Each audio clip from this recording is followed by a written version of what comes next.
دوستو، دنیا میں کچھ ایسے واقعات ہوتے ہیں جن کی جاب بہت عرصے تک پورے عرض پر موجود رہتی ہے۔ انہیں میں سے ایک پراسرار محل عمر حیات محل ہے۔ صوبہ پنجاب کا ایک مشہور شہر چنوٹ، جو کہ لکڑی کے بنائے گئے فرنیچر کی وجہ سے پوری دنیا میں مشہور ہے، مگر اس شہر کی مقبولیت کی ایک اور وجہ یہ بھی ہے کہ شہر چنوٹ میں موجود ایک پراسرار محل کی یہ محل شہر چنوٹ کے بیچوں بیچ واقع ہے۔ اپنی خوبصورتی کی وجہ سے کئی عرصے تک عوام کی توجہ کا مرکز بنا رہا۔ گلابی اور سرمائی رنگ کا یہ محل پتھر اور لکڑی کا خوبصورت مرکب ہے۔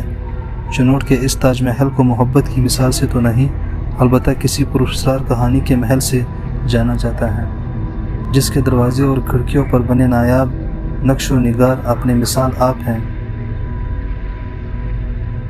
اگر بات کی جائے عمر حیات محل کی تاریخ کی، یہ 19ویں صدی سے منسلک ہے۔ 18ویں صدی کے آخر میں شیخ خاندان نے کلکتہ سے چنوٹ ہجرت کی، جن میں شیخ عمر حیات بھی شامل تھے۔ ایک لڑکی کے پسند آنے پر خاندان سے ان کی مخالفت ہو گئی، جس کے بعد انہیں چنوٹ چھوڑ کر دوبارہ کلکتہ جانا پڑا، مگر کلکتہ جانے کے بعد ان پر قسمت کی دیوی بہت مہربان ہوئی اور دیکھتے ہی دیکھتے وہ کلکتہ بندرگاہ کے مشہور تاجر بن گئے۔ سن 1920 میں جب ان کے بیٹے کی پیدائش ہوئی تو انہوں نے دوبارہ چنوٹ جانے کا فیصلہ کیا۔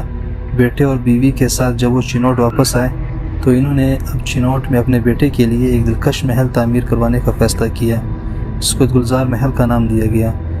دوستو، عمر حیات محل کو گلزار محل بھی کہا جاتا ہے، جو کہ شیخ عمر حیات کے اکلوتے بیٹے کا نام تھا۔ محل کی تعمیر کا کام 1923 سے شروع ہوا اور اس محل کی تعمیر میں تقریباً 7 سال کا عرصہ لگا۔ عمر حیات محل تعمیر کرنے والوں نے اس محل کو اس قدر حسین و جمیل بنا دیا کہ دیکھنے والے کی ایک بار آنکھ اس پر آ جائے تو کہیں اور دیکھنا مشکل ہو جاتا ہے۔ عمر حیات محل کی تعمیر مکمل ہوئی۔ اس عالیشان محل کی تعمیر کے کچھ عرصے بعد ہی شیخ عمر حیات پراسرار طور پر وفات پا گئے۔ کچھ عرصہ گزر جانے کے بعد شیخ عمر حیات کی زوجہ نے یہ فیصلہ کیا کہ بیٹے کی شادی کرا دی جائے، جس کے بعد پورے محل کو دلہن کی طرح سجایا گیا اور پیغام عام کیا گیا کہ جہاں بھی جس کے کان میں بھی ڈھول کی آواز پڑتی ہے، ان کو شادی کی دعوت ہے۔ مگر پھر کچھ ایسا ہوا کہ اس محل کی رونق مدھم پڑ گئی۔ ولیمہ کی صبح عمر حیات کے بیٹے گلزار کی کمرے میں لاش ملی، جس پر لوگوں نے کہنا شروع کر دیا کہ اس محل میں اعصابی اثر ہے۔ اسی وجہ سے گلزار کی لاش اسی محل میں دفنائی گئی ہے۔ یہ حادثہ گلزار کی ماں پر بہت برا اثر ڈال کر گیا اور کچھ عرصے بعد ہی وہ اس دنیا سے چلی گئی۔